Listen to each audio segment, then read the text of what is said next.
Bismillahirrahmanirrahim. Assalamu alaikum. Viewers, today I have prepared another lecture on the Clausius-Clapeyron equation. So on my channel, so I request you to please like my channel and like the video and subscribe me.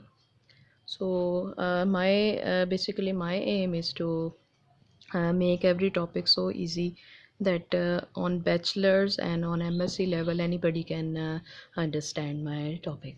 So I derive all the equations and all the topics in a very easy way.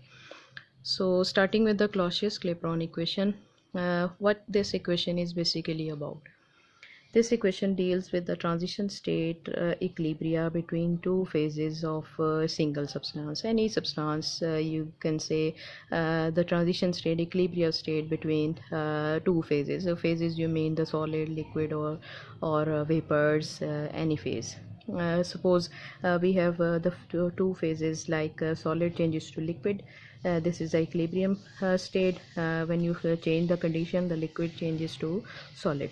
When the solid changes to liquid, that sort of point is known as the melting point. And when the liquid changes to vapor, this is a sort of a boiling point. Solid to vapor, that is the sublimation temperature. Sublimation is directly the process in which the solid changes directly into the vapors without passing changes the solid into the liquid phase. So similarly, the phase like alpha changes to beta, that is for the crystalline compound, that is the transition temperature basically. So the alpha is the state that changes to beta, that is one crystalline forms changes to another crystalline state. When at that temperature, when both the states are in equilibrium, means the any of the two crystalline states on a single temperature coexist. That temperature is called the transition temperature. So any of those phases can be discussed in this Clausius-Clapeyron equation. So these are, for instance, I have discussed these phases.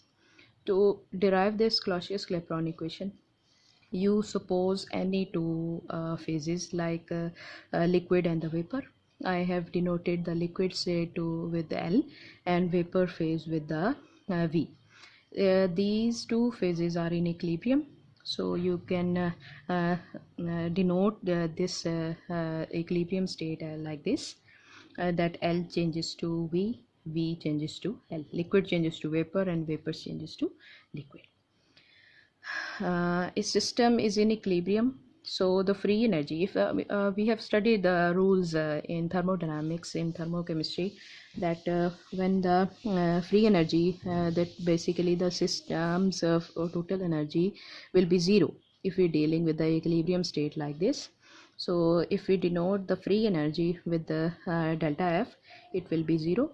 So for two phases, the delta F will be the vapor phase, free energy for vapor state phase minus the free energy for the liquid phase. The subtraction of these two phases will be zero. If we take this FL toward the equation's right hand side, the equation will become this. When the temperature is changed from T to T plus dt, this showing that the temperature is changed, so the new equilibrium will become, this equation will change to like this. See, you can say, see like this, the free energy in case of vapor phase, it changes to the free energy change with respect to temperature like this. Similarly, for the liquid state, the change in temperature will cause the free energy change. So if we subtract equation number 2 and equation number 1, we will get final equation like this. So this equation is showing the small change in the free energy for vapors and small change in the free energy for liquids. If according to the Gibbs free energy concept, we know that the Gibbs free energy is typically the function of temperature and the pressure. If we if we use this concept, then this equation of we are dealing with this equation number 3, this will become like this. And it means this whole equation is that I will explain this, that the change we are dealing with the two variables. Those variables are pressure and temperature. So this equation number 3 that we have derived previously, this will change to curly FV. This equals to the left hand side of this equation. This equation will become for the vapor phase, that is the change in free energy with respect to change in pressure at constant temperature. The dP is showing the change of pressure provided that the temperature is constant. Similarly, in case of vapor state, the change in temperature provided that the pressure should be kept constant. This dt, and it means the differential of temperature is showing that the temperature is actually changes provided that the pressure should be constant. So we have taken the partial differential of pressure and the temperature. So first we take the temperature constant. Afterward, in another variable, the Gibbs free energy changes when the temperature changes, provided that the pressure should be kept constant. Similarly, in case of liquid state, another phase, the partial differential of temperature and the pressure, those changes, then the Gibbs free energy also changes. So if we see this equation, we say that this ratio, which we say that the rate of change of Gibbs free energy with respect to pressure at constant temperature, it is equal to the molar volume, which we have denoted Vm. Similarly, the rate of change of Gibbs free energy with respect to temperature at constant pressure, this will be equal to the negative of molar entropy, denoted by Sm. If we replace this ratio with Vm and this ratio with Sm minus Sm, then the above equation will become like this. You can say here the ratio will be equal to Vm, and here the ratio will be equal to minus Sm. So this equation we can collect the same variable and taking the common like this. You can say that Vm for vapor phase and Vm for the liquid phase, we will take them together, and the entropy change, molar entropy change for vapor phase and molar entropy change for liquid state, we have taken on the same side. You can see in those factor the dP means the change in pressure, differential of pressure are taken common, is taken common. Here the differential of temperature is taken common. So this equation will become like this, and this equation will become like this. And if we this change for two phases, the molar volume change for two phases will be denoted by delta Vm, and the molar entropy change for two phases will be denoted with delta Sm dt. If we cross multiply this equation, so the above equation will become like this: dP over dt is equal to delta Sm over delta Vm. Another expression for the Gibbs free energy we have discussed earlier, that are we have studied this, that delta Fm is equal to delta Hm minus T delta Sm. This is a Gibbs free energy concept. It is an expression for Gibbs free energy. We know that in equilibrium state, we have discussed previously that delta Fm will be equal to 0, So if we put this 0 here in this equation, the above equation will become like this. Take this t delta sm toward the left hand side of this equation. The equation will become like this. You evaluate from this equation the delta sm value and put the value of delta sm value in this equation. So here the delta sm that is the change in entropy, molar entropy for two phases will be evaluated here. So this equation will become like this. So dp over dt delta hm over t delta vm. This equation is called the Clausius-Clapeyron equation. The importance of this equation is that this equation is used for any of the processes, like if we are dealing with the vaporization, we are dealing with sublimation, we are dealing with fusion, we are dealing with the solid phase transition. Any of the processes, this equation can be used. So if we take out the conclusion of this equation, we say that the variation of the equilibrium pressure with the temperature, you can say variation of the pressure with the temperature is equal to the change in the enthalpy and divided by the temperature and the change in the molar volume of any of the two phases. So Clausius have used this equation for 30 years for typically the which phase, liquid vapor liquid phase equilibrium. If we deal with the liquid vapor phase equilibria, then the above equation that we have derived will be changed to that the we have dealing with the molar volume of vapor phase, and the molar volume for the liquid phase is elaborated here. That is this delta m is changed to this condition.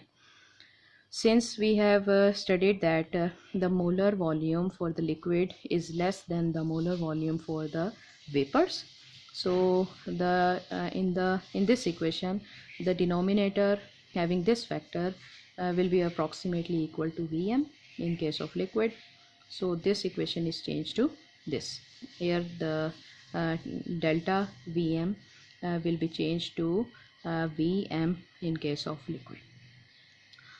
And if the vapor phase behave like an ideal gas, it means that the gas is we are dealing with the ideal gas, then this above equation, the Vm liquid value will be replaced by RT over P. How this RT over P will come? Using the general gas equation for 1 mole of a gas where n is equal to 1, so this equation will become PV is equal to RT. N is 1 here. This equation is called the general gas equation.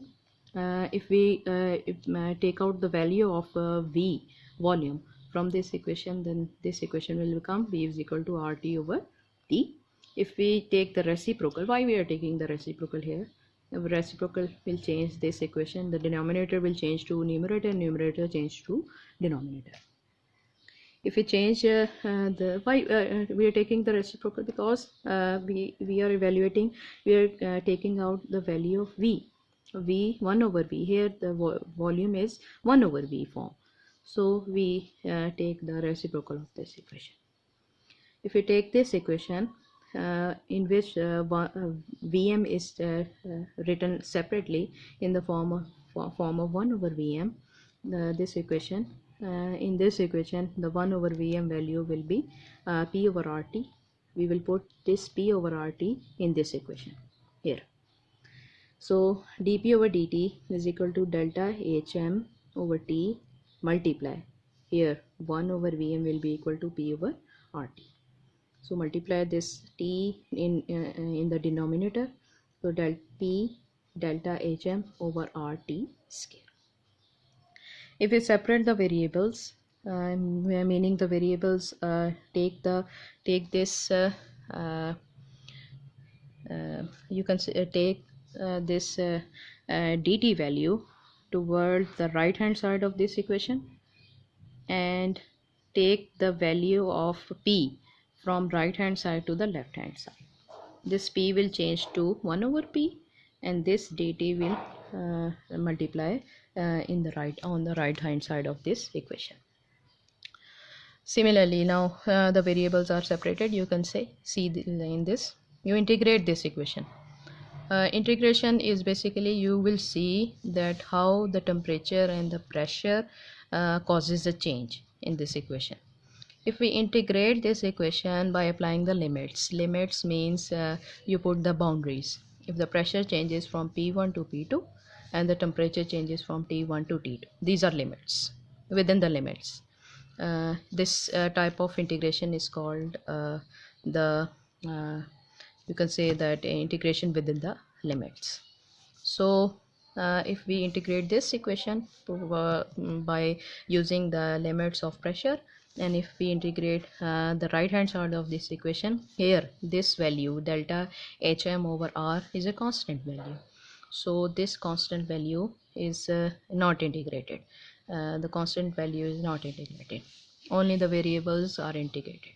So if we integrate here the value the variable temperature variable having the power, so the power rule of integration will be applied here, and this simple integration will let this answer will be ln and the limit should be mentioned because we are integrating this equation within the limits. So delta hm over r, and this power rule is that this t square is taken on the numerator and the power will be negative t minus 2, and the power rule of integration is that within the power you add 1 and the whole power is divided and written on the denominator. So t minus 2 power is minus 2 plus 1, and the power is as such written in the denominator, t2 t1, the limits. The answer of this pressure factor variable will be this, and the power rule, by applying the power rule of integration, the temperature factor will be written like this. If we open the limits, the big limits will be minus from the small limit. Similarly, the temperature factor, the limits are open, and logarithmic rule we have studied, when two log values are minus, then they are changed into ratio, the higher value divided by the lower value, ln p2 over p1. This is a logarithmic rule. So delta hm over r, here we have taken the LCM, t1 t2 LCM is taken, this equation is changed like this, and this equation is also called as Clausius-Clapeyron equation. Thank you so much.